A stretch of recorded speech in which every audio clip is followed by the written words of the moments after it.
Hello everyone, hope you're doing well. It is time to have a look at the suggestions past developers for January of 2024. We're going to have a look at the aviation ones now. There is a bunch of pretty cool ones, and also ones which hopefully will come this year. There is a few odd ones as well, so there's a bit of a mix of everything, and I'll make sure to go through them all for you. The first suggestion is for the Focke-Wulf Fw 200C4. The interesting thing about this post is, for some reason, the C1 is targeted as a vehicle which shouldn't be in the game compared to the C4, which I always find funny. Por qué no los dos? You know, why not both at the end of the day?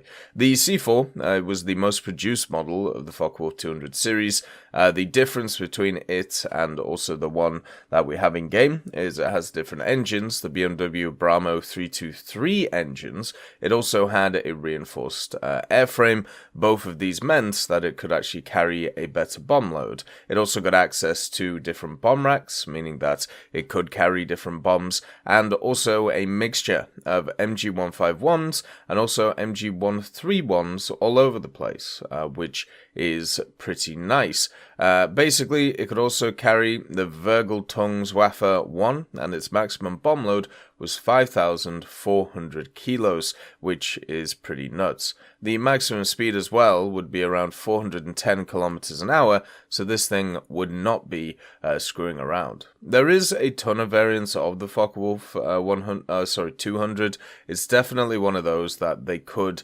kind of add a bunch of different ones in, and would be nice to see as well because of their interesting designs.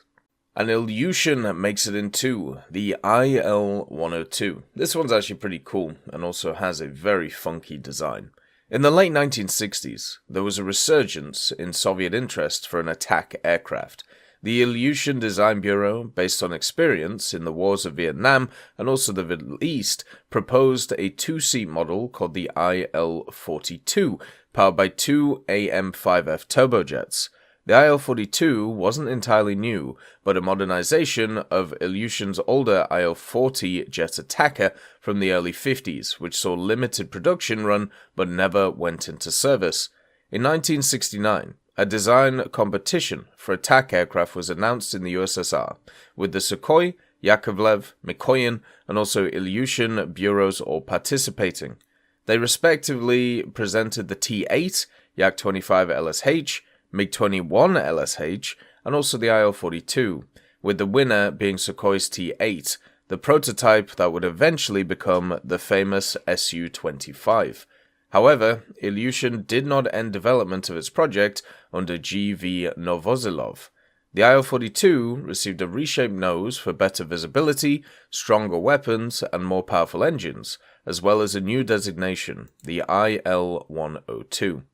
Construction of the prototype attack aircraft progressed slowly, in large part due to its unofficial nature. The IL-102 prototype was completed in early 1982, and though it received support from the Air Force Commander-in-Chief and also the Air Industry Minister, it was staunchly opposed by the Defense Minister Dmitry Ustinov, who preferred Sukhoi's promising design.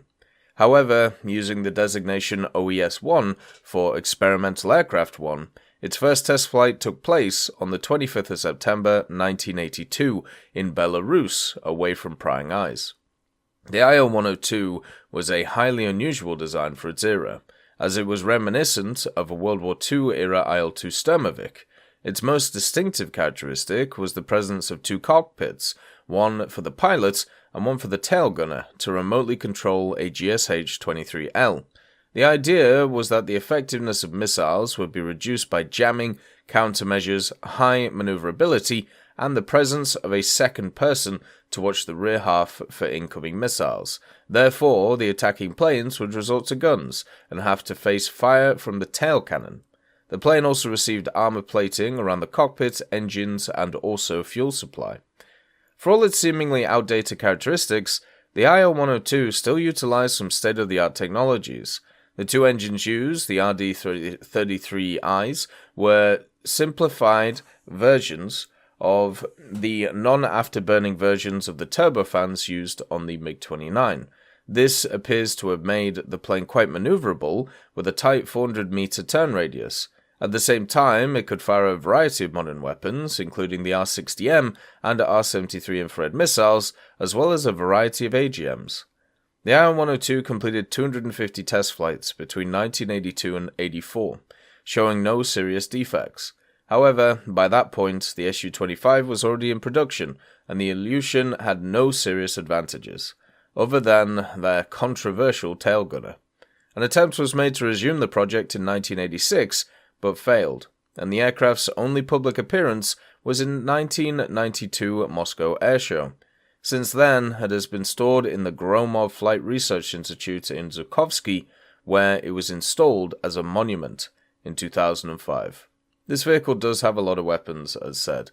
Kh-23, 25, 29, and also the Kh-58, plus bombs, rockets, and of course some good pods. It does have it has maximum of 16 hardpoints, so it can carry a lot of different stuff, which would be quite fun.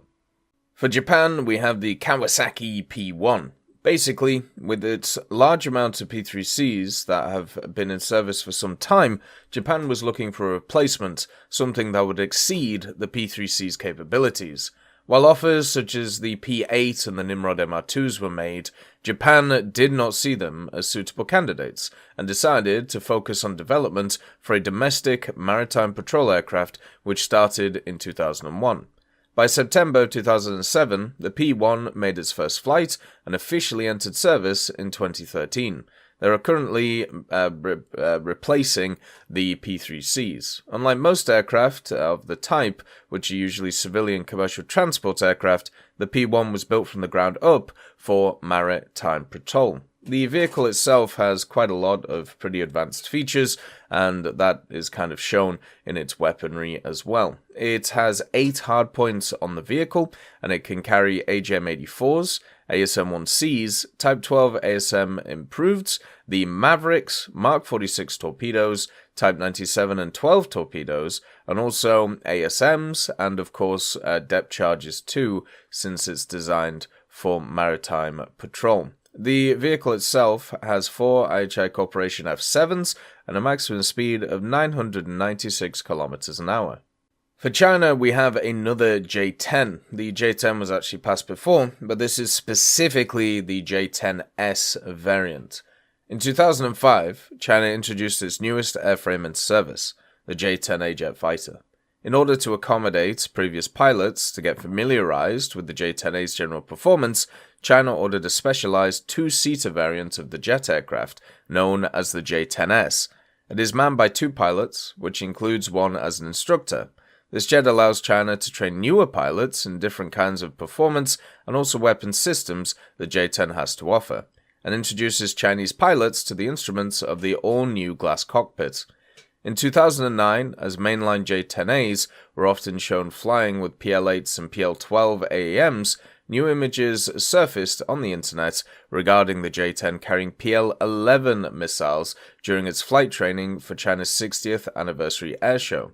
So it's likely that these aircraft were equipped with these older missiles due to as China needs to dispose of these older missiles in their inventory as the more advanced PL-12 missiles become readily available for their jets. Basically going through the fact that the vehicle itself may not have all that to offer. The J-10 is one of those which the information about it is all over the place, just because it's such a modern vehicle, and also from China. Yang Wei, then executive of CAC, was in charge of as the main engineer in designing this aircraft.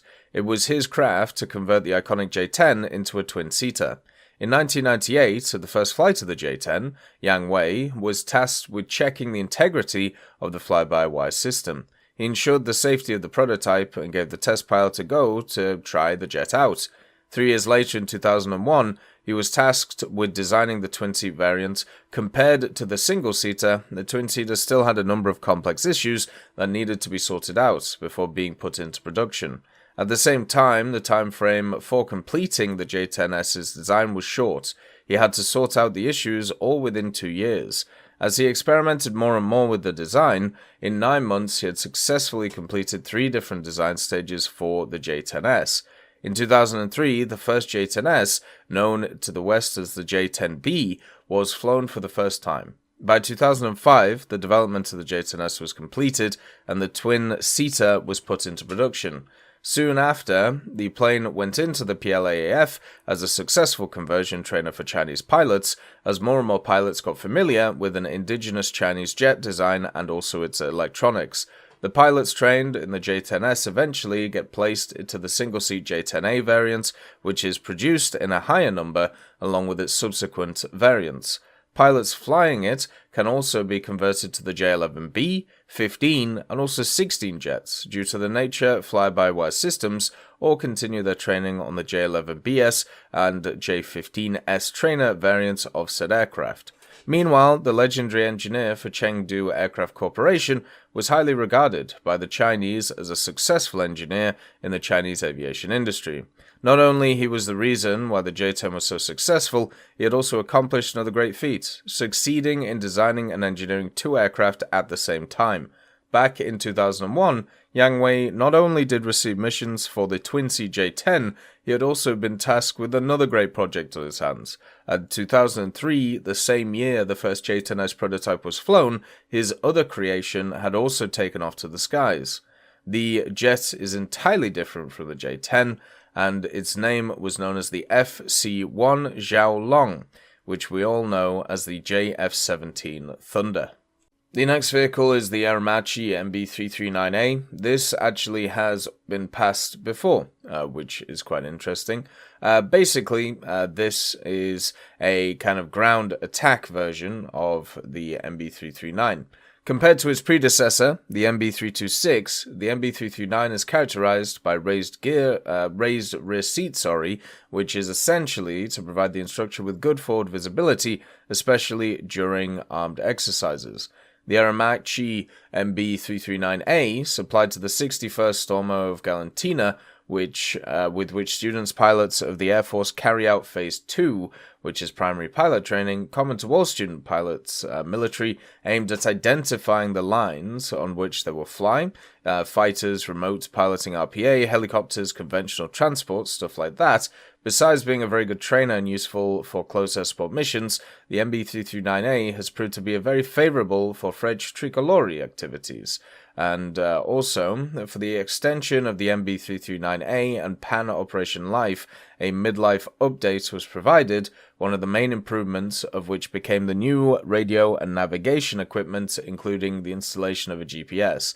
The 339 in service on the Galantina base in the different versions of it have accumulated about 330,000 flight hours, testifying to the high performance levels of the aircraft. Also, the MB.339 has also got success on the export market, including it being used in Argentine Naval Aviation, the Ghana Air Force, Dubai Air Ring, Peruvian and also Nigerian Air Forces as well. The MB.339A did actually take part in the Falklands War on the side of Argentina. It does have a ton of different weapons as well that it can carry, obviously because it's one of these light strike aircraft, having access to gun pods and also bombs and rockets and a few other things as well. For France, we have the Roussel R.30. This was designed as a private initiative by M. Roussel as an answer to the French government's 1937 request for a new lightweight fighter aircraft. France at the time was unable to provide powerful engines with more than 1,000 horsepower, which is why they put so much emphasis on lightweight fighter aircraft. After all, a small and light aircraft would be able to achieve good flight performance with a less powerful engine. In this case, the engine was a model that produced around 700 horsepower. The design for the Roussel R.30 was submitted and immediately liked by officials, and a prototype was ordered to be built.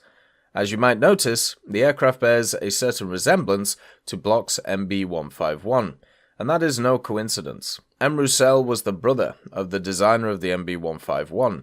This resulted in the design of the former aircraft being taken as the basis for the R.30.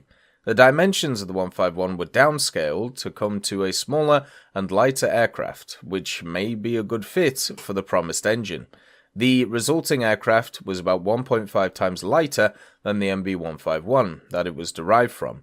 The prototype was built very quickly, being ordered near the end of 1938 and completed in July of 39. The first flight of the type was on the 17th of July.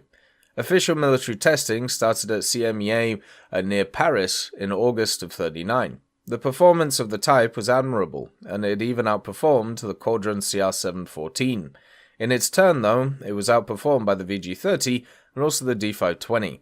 To bring the vehicle up to par with the latter two, it was decided that a more powerful engine would be fitted.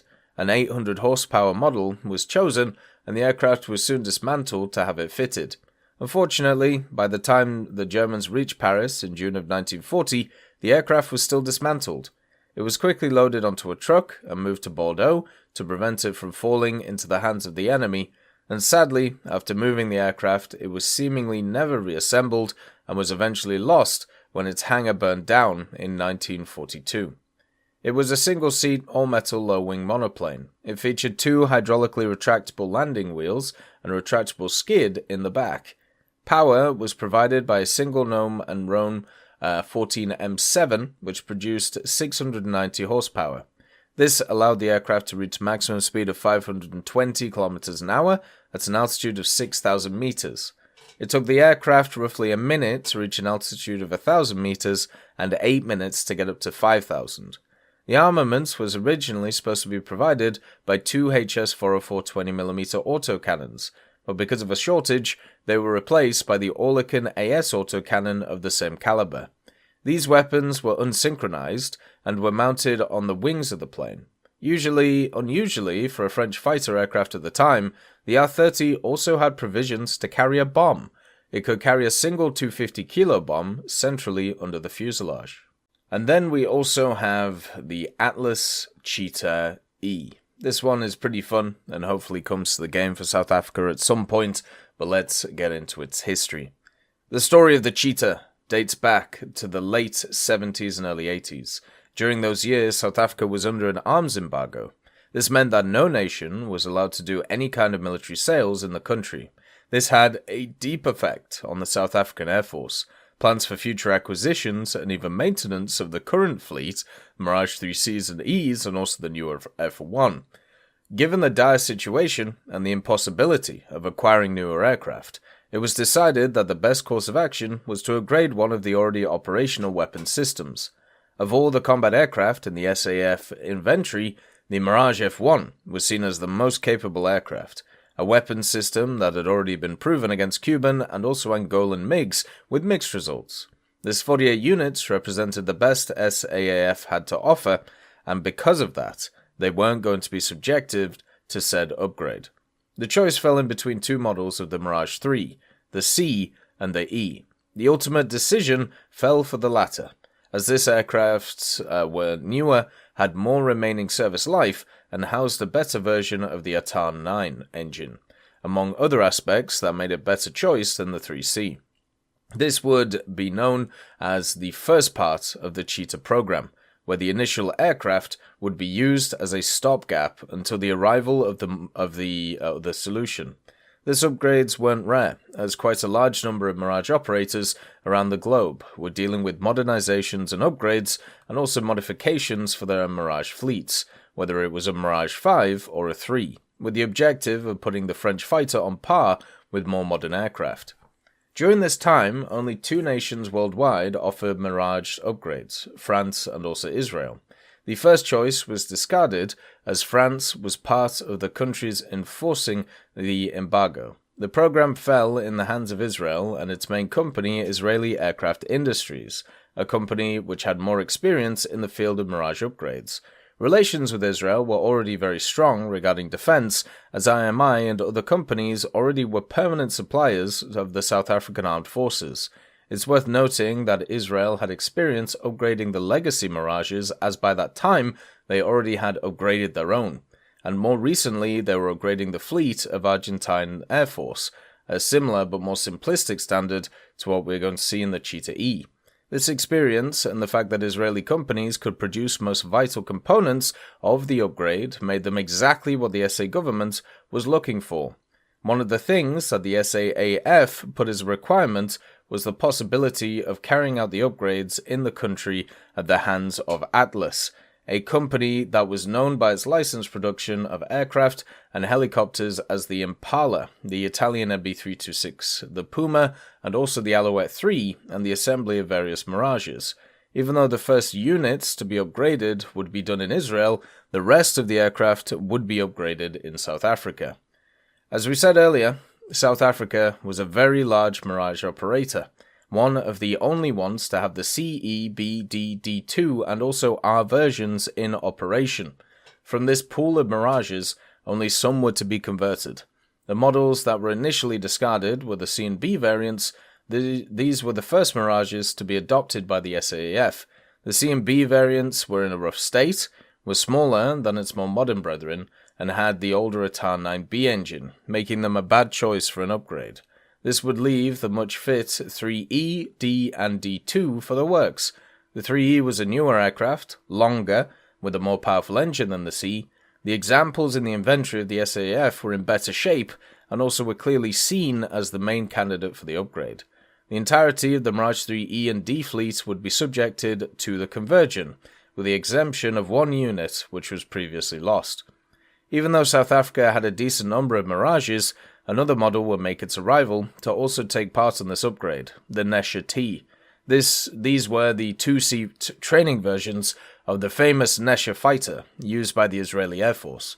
The SAAF would acquire a total of 5 units that were among the last available for sale. This sale also included what some describe as second-hand Kafirs for the Cheetah C project. This Nesher Ts would also be used for another upgrade, along with the Mirage 3Ds and D2s under the name Cheetah D.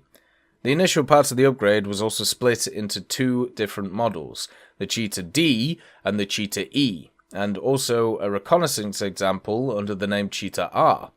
The upgrade itself for both of the aircraft were almost the same, with both being put at the same standards as the Kafir C2 and C7. And to achieve these standards, the following changes were realized: a new EBIT heads-up display, addition of a weapons delivery and navigation system, structural upgrades, and also integration of the ELTA 2001B radar. So basically improving all of these. There was also a new RWR, an addition of countermeasures in the form of flares and chaff, addition of more hardpoints for armament, 2 additional ones below the intakes, addition of canards, an air refueling probe, and also an integration of the new armament. Work would undergo on both the Cheetah E and D at a similar rate, with the first unit to be completed being the Cheetah D, the 845 unit. This was seen undergoing tests in Israel unpainted and also under an Israeli serial, the 175. The 845 would already be publicly presented as the first Cheetah to exit production in '86, although other D-series units were already upgraded and delivered to Squadron number 89 CFS. The Cheetah E would see an extremely short service life, starting with the 5th Squadron in the mid-80s among conflicts between South Africa and neighbouring countries. But this aircraft would not participate on any action during said engagements, and seeing an end in 1992 as the Cheetah C was being produced and was almost ready to roll out to production. Examples of the Cheetah E found themselves in storage after just 5 to 6 years of operation, and after a few of them were eventually sold as spares for other air forces that operated similar aircraft, Chile with the Enea Pantera. But most of the remaining Cheetah E's were discarded or scrapped, with a few being preserved for museums. Details of the particular service life of this aircraft are rare, and given how little it served in the SAF, sadly there isn't really much else to say. The vehicle itself still had the Snecma ATAR 9C.